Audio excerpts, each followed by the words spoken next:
तो राम राम सभी को दोस्तों। तो आज मैं मुद्दा जो लेके आया हूँ वो बहुत ही बेसिक मुद्दा है, लेकिन बहुत ही स्ट्रांग मुद्दा है। क्योंकि मैं देख रहा हूँ, ये मैं भी कॉर्पोरेट से आया हूँ निकल के। तो कॉर्पोरेट में क्या होता है कि लोगों को ना ज़बरदस्त जॉब करनी पड़ती है, तगड़े टारगेट पूरे करने पड़ते हैं, और टारगेट पूरे करने ही पड़ते हैं चाहे कुछ भी हो जाए। टारगेट तो पूरे होंगे ही भाई। ठीक है, सेल्स की जॉब ही ऐसी होती है। सेल्स की जॉब में टारगेट भाई होना ही चाहिए, तभी तुम अपनी सैलरी जस्टिफाई कर पाओगे। नहीं तो बोल भी नहीं पाओगे कहीं खड़ा होगे। ऐसा लगता है तुम्हारी भैंस खुल के भाग गई लाखों रुपए की। तुम्हारा मैनेजर डेली आएगा तुम्हारे इसमें वीसी में, और तुम्हारी डेली लेगा कि भाई टारगेट पूरे क्यों नहीं किए, कल तुमने क्या कमिटमेंट किया था, उसके अगेंस्ट में तुमने क्या पूरा किया।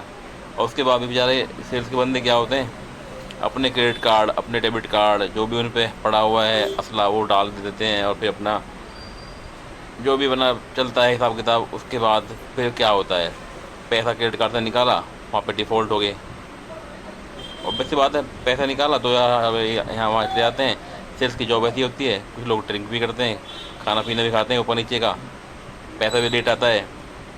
कई बार कार्ड पे स्कीम होती है तो वो स्कीम कट के ही वो किसी वेंडर को देते हैं माल। उसके बाद भी जाके उनका खर्चा पूरा नहीं होता, क्योंकि कंपनी तो लॉस में कुछ देगी नहीं, कंपनी को पेमेंट चाहिए। लेकिन जो अगला वेंडर है उसको पेमेंट भाई, ही विल टेक टाइम, 2 दिन के लिए में भी 2 दिन तुम कस्टमर को वेट कराओगे। कौन सा कस्टमर को जिससे तुमने कार्ड लिया है, वो कार्ड फ्री में तो देगा नहीं, 500-700 रुपये तुमसे वो भी लेगा। फिर उसके बाद 500-700 रुपये जेब से देगा बंदा, सेल्स का बंदा। मैं सेल्स की बात क्यों उठा रहा हूँ कि मैं सेल्स में रहा हूँ तो, और इतने फास्ट फास्ट बोलने का रीज़न भी यही है कि भाई सेल्स का बंदा हूँ तो पहले से ही बोलता आ रहा हूँ, बोलने में चौधरी हूँ पहले में से। तो अभी मैं पॉइंट आउट क्या कर रहा हूँ कि क्रेडिट कार्ड लेने के बाद लोग क्रेडिट कार्ड का मैनेज नहीं कर पाते, फिर बाद में वो डिफ़ॉल्ट कर देते हैं, फिर लोग उनके पीछे पीछे घूमते हैं रिकवरी वाले। अब रिकवरी वाले घूमने के बाद क्या निकलता है उनके पास से कि पैसे ही नहीं हैं, क्योंकि बेचारे डिफ़ॉल्ट करके तो मजबूरी में किया हुआ डिफ़ॉल्ट, नहीं तो कौन किसको शौक है डिफ़ॉल्ट करने का। अब लोगों को धमकियाँ देते हैं, रिकवरी के बंदे घर पे आते हैं, कुछ रैंडम कॉल भी कर देते हैं किसी फैमिली के बंदे को उठा के, कुछ भी तू और लड़ा, चाहे बंदा कुछ भी ना हो फिर भी गालियाँ गुप्ता तगड़े वाली। उसके बाद भी अगर कोई बंदा को नोटिस मिलते हैं, चीज़ें मिलती हैं, ख़राब होती हैं, अच्छी होती हैं, जब शांत होता है कुछ, जब तुम उससे 1-2 साल झेल लेते हो उस टॉर्चर को, और झेलने के बाद तुम्हें क्या मिलता है एंड में, कि तुम्हें कोई बैंक लोन नहीं देगा, तुम्हें कोई भी लोन नहीं मिलेगा इन फ्यूचर। ठीक है, तो फाइनेंशियली कहीं ना कहीं डाउन तो होते ही हो। लेकिन अब बंदा कर नहीं पा रहा तो मजबूर है, कर पाता तो मजबूर नहीं होता, कर पाता पेमेंट।